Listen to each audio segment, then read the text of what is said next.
Bienvenue dans Impact, le podcast du leadership à l'ère de l'intelligence artificielle. Je suis ravie, Manel, de te retrouver pour ce nouvel épisode.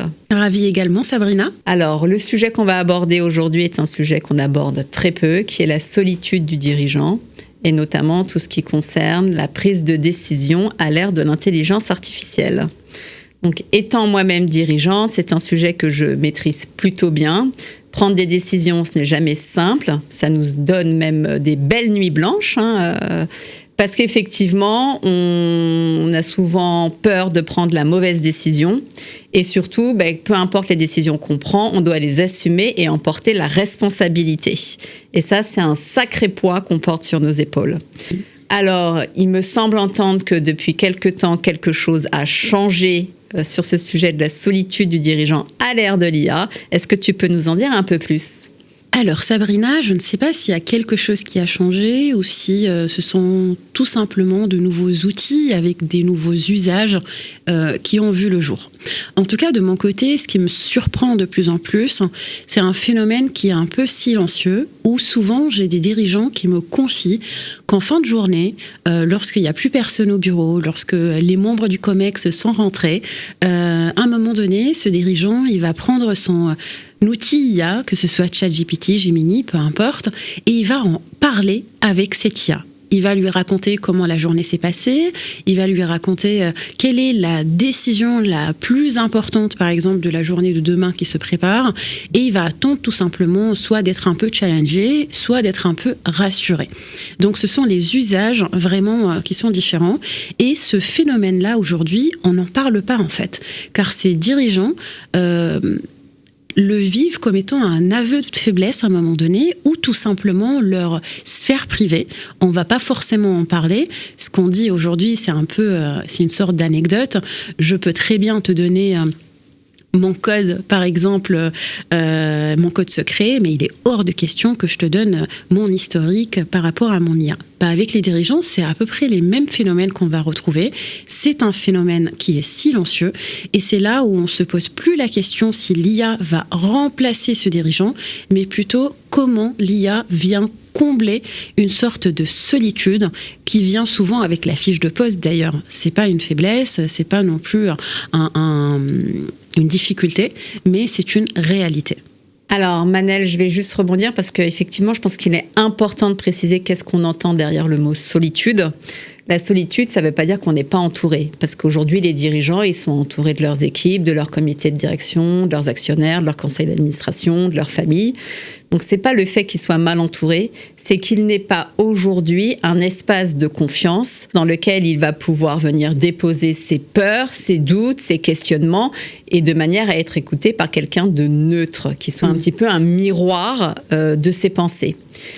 Et aujourd'hui, ce qu'on perçoit, c'est qu'effectivement, quand on parle de solitude, c'est cette solitude-là, c'est qu'il ne sait pas à qui il peut aller parler, à qui il peut se confier, parce qu'il pourrait avoir cette peur, finalement, qu'il y ait un jugement qui est fait sur lui, et donc c'est un aveu un petit peu de faiblesse. Surtout dans l'environnement actuel, quand tu avoues avoir des doutes ou des peurs, tu es perçu comme quelqu'un de faible.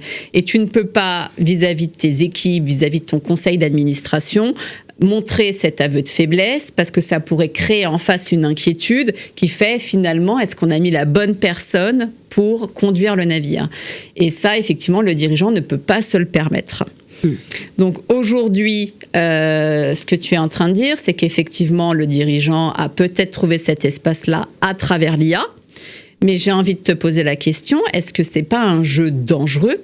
Parce que tu connais mon attachement pour l'intelligence humaine, et je reste persuadée et convaincue que les meilleures interactions, tu les as avec des humains. Et notamment quand tu fais du brainstorming, c'est à ce moment-là que tu as tes meilleures idées, et c'est à ce moment-là que tu es capable de développer toute ta capacité de conviction, ton argumentation, et cette capacité aussi de pouvoir apporter ton point de vue, et puis surtout supporter des confrontations, alors que l'IA aujourd'hui pourrait finalement, et c'est ça qui me fait peur, être tout le temps de ton côté, et du coup être toujours des messages très doux, très polissés, qui t'empêcheraient finalement d'ouvrir tout ton potentiel. Alors, comme tu le dis justement, Sabrina, cet attachement à l'intelligence humaine, que je partage par ailleurs, c'est un fait aujourd'hui.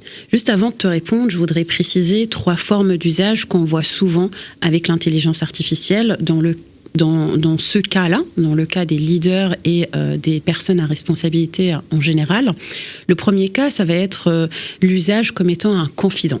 Donc l'IA va être un confident pour nous aider à réfléchir, pour booster un peu plus, pour aider la prise de décision, pour avoir des angles ou des visions qui vont être très très différentes à un moment donné.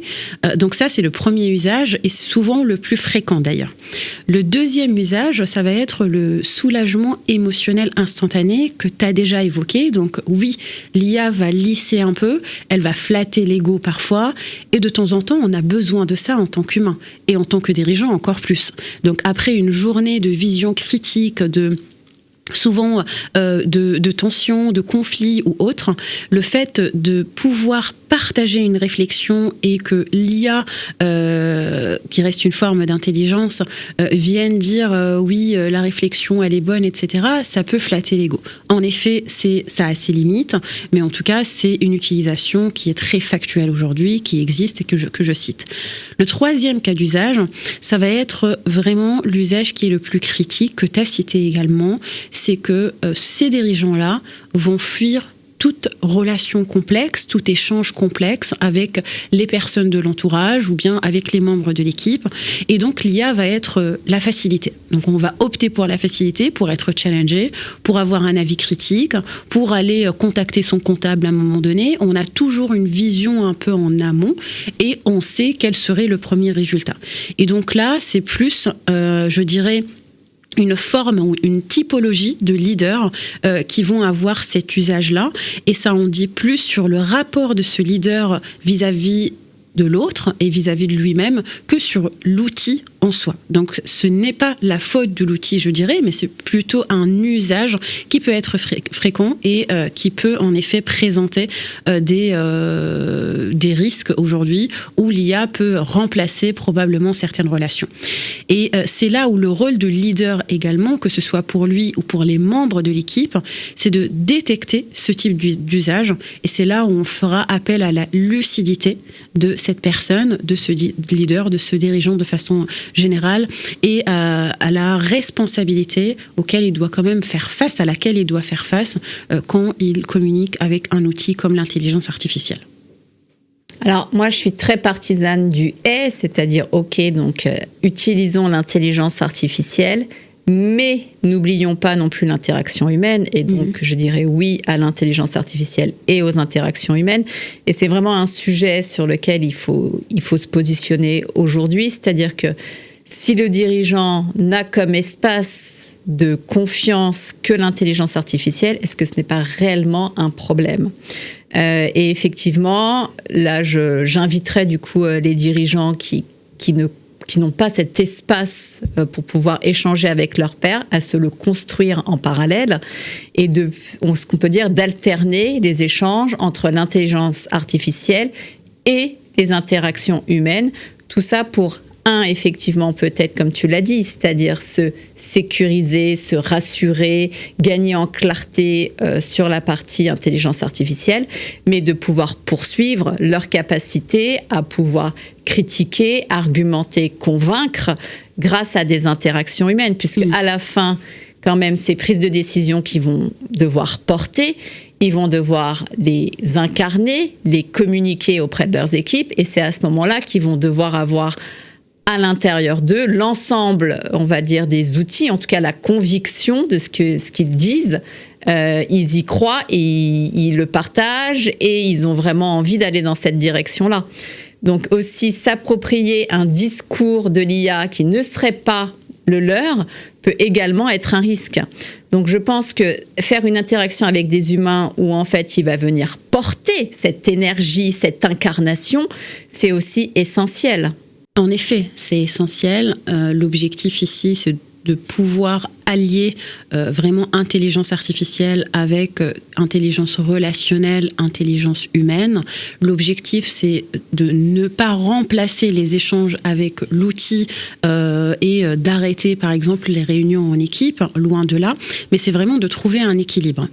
Et d'ailleurs, parmi les pratiques qu'on retrouve aujourd'hui en matière d'intelligence artificielle, et je suis certaine que cela va t'étonner, on va retrouver les séances de brainstorming avec l'intelligence artificielle.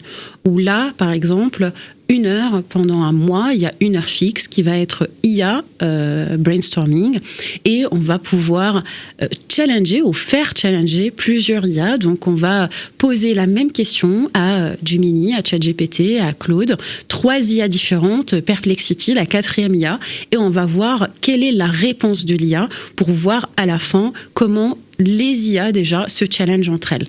Et ça vient pas forcément remplacer le brainstorming humain qu'on aura dans un cadre d'équipe ou autre. Ça viendra juste enrichir davantage une réflexion, ou bien, je dirais même, entamer une réflexion en amont.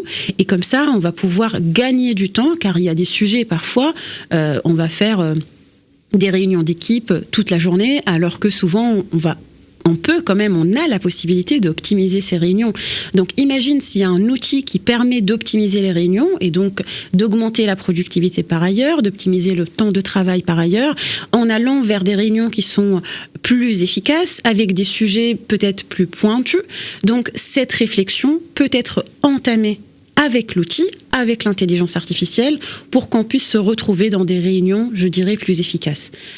Je ne suis pas en train de dire que le risque n'existe pas. Il y a toujours ce risque de remplacer ces échanges. Aujourd'hui, on a des agents qu'on met en place. Ce sont des agents de brainstorming, de réflexion dans plusieurs secteurs d'activité. Cela existe et cela permet quand même de façon très factuelle de gagner du temps et surtout de réduire ce risque de complexité humaine où souvent on va avoir par exemple des diversités culturelles qu'on ne retrouve pas forcément avec l'IA. On va retrouver des clichés humains ou des préjugés très humains qu'on ne va pas retrouver aussi avec l'IA si elle est bien paramétrée, évidemment. Donc, tout ça, c'est un temps qu'on va pouvoir gagner par ailleurs. Donc, je recommande fortement de fusionner, je dirais, cet usage responsable de l'intelligence artificielle avec des réflexions humaines, avec des équipes ou avec tout simplement des personnes autour du leader pour ne pas avoir cette solitude et cet isolement. Il faut vraiment avoir une perception de l'IA comme étant à un moment donné un assistant ou bien un booster en termes de réflexion et non pas un remplaçant d'une réflexion, surtout, et j'insiste là-dessus, au niveau décisionnel du leader. Car ça peut remplacer peut-être des réflexions très opérationnelles à un moment donné, certes, mais au niveau du leader, on est vraiment sur un niveau qui est beaucoup plus stratégique et avec des décisions plus stratégiques qui impactent les humains derrière et qui impactent les membres des équipes.